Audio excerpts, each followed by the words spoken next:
Alright, so I wanted to get into a little bit about fasting, and a lot of people ask me all the time, um, is that good for you? What are you fasting? And it is proven that the less you eat, the longer you live. So the more you get to eat, as David Wolf says, and which is really funny.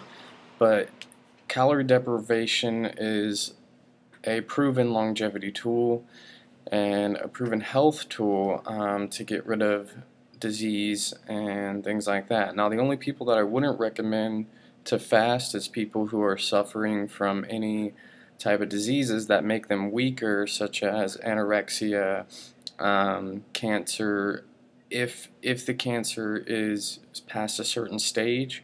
But if you can, it would still be very beneficial if you had cancers or anything like that to fast, because your body's going to clean its entire act up when you fast.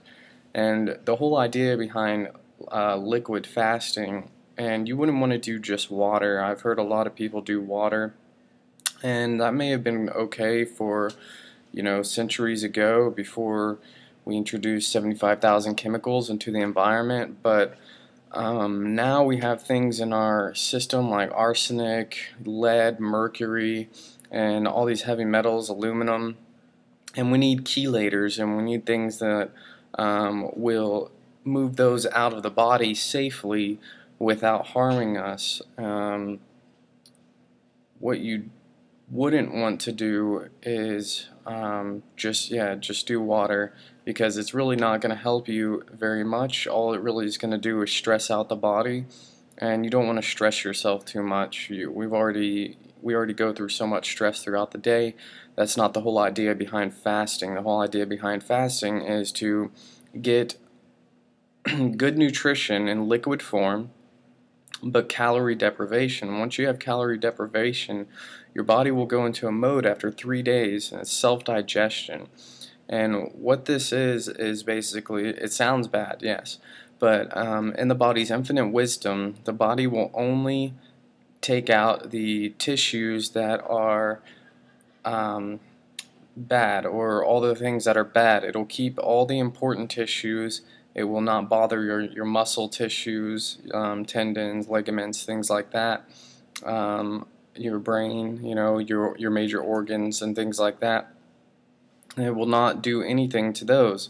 So what will happen though is your body will start to digest the toxins. It'll start to digest the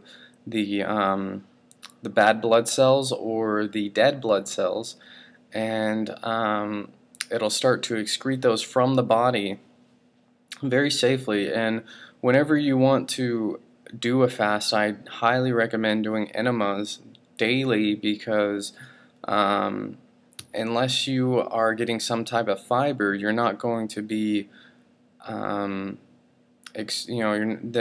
everything's going to go to the colon, and when it's in the colon, it will just sit in the colon if you aren't having a bowel movement every day. So enemas are very necessary during this process, and this process can be anywhere from 10 to 20 to 30 days. I've heard of people doing it for 70 days. I've heard of people, the longest fast recorded was like 253 days by a woman. And so you can see how safe it is. It's very safe, but definitely not for people who are too weak to do it, like with the conditions I mentioned before. But let me go into some things about like what I would do and what I have done. I've done 12, 15-day fast, and you don't want to do this all the time. It's like it's a once a year thing, maybe twice a year thing that you would want to do. And this isn't something that you would want to do like every month or so. But as long as you keep a clean diet afterwards, you're gonna feel amazing. And but let's talk about a little bit of what I would do first. I always let's talk about a schedule too. because a lot of people get confused because they don't exactly get it. Well, first I'll go through some of the things that I use when I fast. Here I've got a tea, and you can use a tea of any sort. This is a guayusa tea right now because I'm on 24-hour shift, so I'm working 24 hours and I need to stay up. And guayusa is the most caffeinated plant in the world, but it's different from coffee. So it's a lot different from coffee than what you may think. But it's also got schizandra berry fit extraction in it. I've also got kombucha, and that was just your favorite tea. You know, just get a tea that you like and add that in to your daily regimen of fasting. It helps a lot in the first 3 days having warm tea, because your stomach within the first 3 days you'll get hungry, or you'll believe that you're hungry, and the warm teas really help to get rid of that feeling. But then after 3 days you go into the process of self-digestion and you lose all hunger, and it's really nice, and you just feel better and better every day. But because your body actually starts to work correctly. But also kombucha is one of them that I love. This isn't the actual kombucha. That's on this bottle. This is I made this myself, and this is just the bottle I used to bottle it in. Kombucha is going to restore your gut wall bacteria, which is awesome that you can have a liquid probiotic coming into you in the form, you know, while you're fasting, because when you're restoring that gut wall bacteria and you're not, you know, giving your digestion or your digestive tract any fiber or anything like that, those gut wall bacteria are just, you know, settling in for when you actually do start to eat, and they're really cleaning your insides. They're going to really just eat away at the bad stuff that's in you, and they're going to get all that crap off the inside of your intestine, you know, the lining of your intestinal walls and everything. Right here I've got something that's packed with nutrition, and this is the blue-green algae, and I drink this every day anyways. But same with kombucha and tea. I drink all these every day anyways, but I just add maybe one meal in, and that's my daily regimen, you know. Like, but if I were to not, you know, if I were to not eat and I was fasting, then I would just drink these, and I can do that. I can, you know, just say, okay, I'm not going to have my meal today, you know, and I'll do that for a couple days, or I'll do it for however long I believe I need to do it, based on the feeling of my body, and you'll be able to develop this sense of, okay, I need to start cleansing right now because I was somewhere I shouldn't have been, and I got something in me that I don't want in me, and your body will know, and you'll be able to sense it.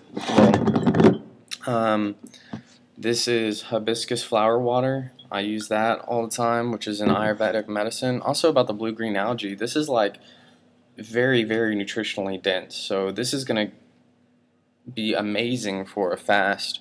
And what I like to do also is juices. I like to do a lot of green juices, and like wild grasses. I'll go pick some wild grasses. All grasses are edible, so I'll pick a lot of wild grass and I'll throw that in my juicer. And if you don't have a juicer, it's okay. You don't need it. None of these things take a juicer to produce, so you can produce these without one, and you can still have a great fast, but you just don't want to do just water. Now I've also got my alkalized water, and this alkalized water, this is alkalized spring water that I collected myself, but I also alkalize it in one of my videos. You can go check that out on how I do that. But that is my base for everything, so everything here is alkaline. Even the kombucha, which still has you know, acids in it, it's not as acidic because the base for that was alkaline water. So, you know, everything here is based off of alkaline water that I've used.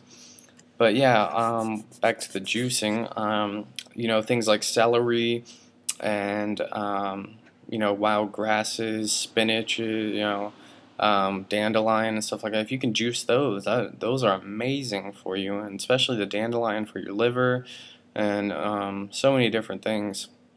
So many different greens out there you can start juicing, like parsley and cilantro and things like that. And